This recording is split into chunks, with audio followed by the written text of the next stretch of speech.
बात करते हैं लाल सलाम की गिरावट को लेकर, क्योंकि केरल के चुनाव में लेफ्ट पार्टी हार गई है, सरकार से बाहर हो गई है। असम में ये थे नहीं, तमिलनाडु में ये थे नहीं, बंगाल में लड़ाई केवल ममता बीजेपी की थी, जहां ममता भी हार चुकी है। कभी 34 सालों तक इनका राज था। और यहीं से हम शुरुआत करेंगे, क्योंकि एक वक्त था जब बंगाल में ज्योति बसु का राज पत्थर की लकीर बनाता था। 34 साल का वो शासन था।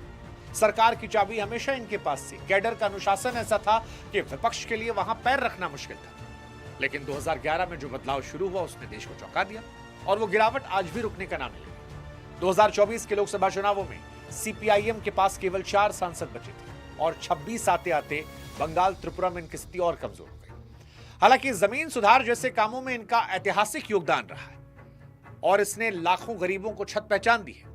लेकिन सिंगूर और नंदीग्राम जैसे मामलों के बाद सब बदल गया। वहां विकास और किसान हितों के बीच संतुलन बिठाने में यह पार्टी असफल रही, और फिर जनता ने महसूस किया कि जो पार्टी उनकी लड़ रही थी उनके खिलाफ खड़ी हो गई।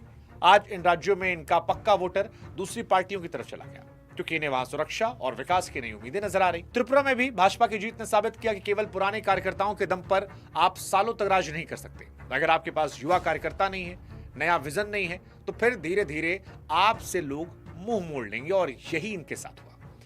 लेकिन अब केरल में जो हार हुई वो सिर्फ चुनाव की हार नहीं है, ये उस भरोसे की हार है जो दशकों से बना हुआ था, और वही भरोसा आज इनके अस्तित्व पर सवाल खड़ा कर रहा है। केरल के 2026 के चुनाव के नतीजों ने सभी को हिला दिया। यूडीएफ ने 102 सीटों के साथ भारी जीत हासिल की, उसमें एलडीएफ को केवल 35 सीटों पर समेट कर रखा है। अब यह गिरावट इतनी गहरी है कि पिनराई विजयन के 13 मंत्रियों के हाथ में उनकी छवि पर लगे भ्रष्टाचार के आरोपों ने सरकार की जड़ें हिला दी।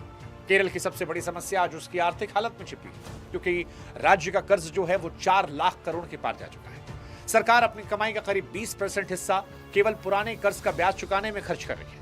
केरल में पढ़ाई और सेहत की सुविधाएं तो अच्छी रही, लेकिन वहां नौजवानों के लिए नई नौकरियां पैदा नहीं हो पाई, और युवा आज भी खाड़ी देशों में नौकरी करने को मजबूर है, क्योंकि उसके अपने राज्य में नए काम और नए निवेश के मौके नहीं है। केरल मुफ्त सुविधाएं देने और कल्याणकारी योजनाओं का मॉडल अब वहां की अर्थव्यवस्था पर भारी पड़ने लगा, और इसी के चलते घाटा काबू से बाहर। महिलाओं और युवाओं में जो नाराजगी दिखी उसकी बड़ी वजह सबरीमाला का विवाद और वहां की उच्च शिक्षा में प्राइवेट सेक्टर की कमी दिखाई पड़ी। रही सही कसर भ्रष्टाचार ने पूरी कर दी। ये भ्रष्टाचार वो दाग लगाया जिसको लेकर लेफ्ट का भी बड़ा मुखर था। अब जनता केवल अच्छी रैंकिंग से खुश नहीं है, क्योंकि जनता को भी जेब में पैसा चाहिए, हाथ में काम चाहिए, और केरल का मॉडल जो है अब वो पुराना हो गया है, और वहां के लोगों को भी इन्होंने पुराना कर दिया। अब एक सवाल और भी है कि क्या लेफ्ट भी पुराना हो गया है? क्या कैडर की मौत और लीडरशिप का संकट भी एक बड़ा कारण है? देखिए, लेफ्ट की सबसे बड़ी ताकत उसका अनुशासित कैडर यानी कार्यकर्ता रहे, लेकिन आज वही कार्यकर्ता कमजोरी है। पार्टी के भीतर आंतरिक लोकतंत्र लगभग खत्म है। परिवारवाद की झलक दिख रही है, जिसने समर्पित कार्यकर्ताओं के मनोबल को तोड़ा।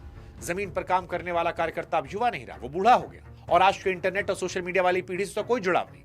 आंकड़े कहते हैं कि लेफ्ट के कैडर में 50 साल से ऊपर लोगों का दबदबा बढ़ा है, जबकि 18 से 25 सालों की युवाओं का मोह भंग हुआ।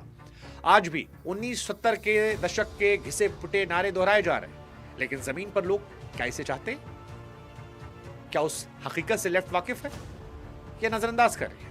देखिए, जब तक बड़े नेता अपनी गलतियों को मानने के बजाय केवल पुरानी थ्योरी पर अड़ेंगे, तब तक आम आदमी और पार्टी के बीच दूरी कम नहीं हुई। कार्यकर्ता थके हैं, नए खून पार्टी के पुराने और सख्त ढर्रे से जुड़ना नहीं चाहते, क्योंकि वहां नई सोच के लिए जगह नहीं है। और डिजिटल जनरेशन से डिस्कनेक्ट लेफ्ट का इतना ज्यादा हो गया है कि पार्टी का नैरेटिव आज के युवाओं को किसी पुरानी ब्लैक एंड व्हाइट फिल्म की तरह लगने लगा है। लीडरशिप का संकट केवल चेहरों का नहीं बल्कि सोच का भी है, जो समय के साथ बदले नहीं। और कन्हैया जैसे नेताओं का दूसरी पार्टी में जाना इस बात का सीधा साधा सबूत है। लेकिन सवाल यह है कि क्या लेफ्ट केवल भारत में खत्म हो रहा? क्योंकि भारत में तो 1967 के बाद पहली बार ऐसा है कि एक भी राज्य में लेफ्ट की सरकार नहीं है। लेकिन क्या दुनिया में भी लेफ्ट का असर खत्म हो रहा? देखिए, भारत में लेफ्ट का संकट कोई अकेला नहीं, पूरी दुनिया में पुराने ढर्रे पर वामपंथी पार्टियां जमीन खो रही हैं, बदलाव के दौर से गुजर रही हैं। यूरोप में फ्रांस की सोशलिस्ट पार्टी हो या यूके की लेबर पार्टी, सबने अपने समय के साथ सोच को बदला, मार्केट इकोनॉमी के साथ तालमेल बिठाया।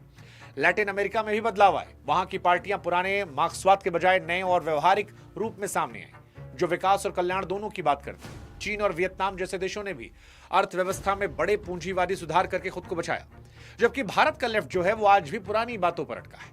आज का भारतीय मध्यम वर्ग मुफ्त की चीजों के बजाय तरक्की के मौकों को अहमियत दे रहा है, निवेश की बात कर रहा है। लेकिन लेफ्ट भारत का पुराने रेडियो की तरह है, जिसकी आवाज आज के दौर के संगीत में सुनाई नहीं पड़ती। जब दुनिया एआई ऑटोमेशन की बात कर रही है, तब भी इनकी रैलियों में पुरानी मिलों, हड़तालों के मुद्दे छाए। इस ग्लोबल डिस्कनेक्ट ने युवाओं की नजरों में एक आउटडेटेड सिस्टम बना दिया, और जो विचारधारा दुनिया भर में अपना चोला बदली, भगवान जाने वो यहां क्यों नहीं बदल रही है। क्योंकि अटल जी ने कहा था एक जमाने में कि भाजपा और लेफ्ट रहेंगे, क्योंकि यहां नए नए लोग आते हैं।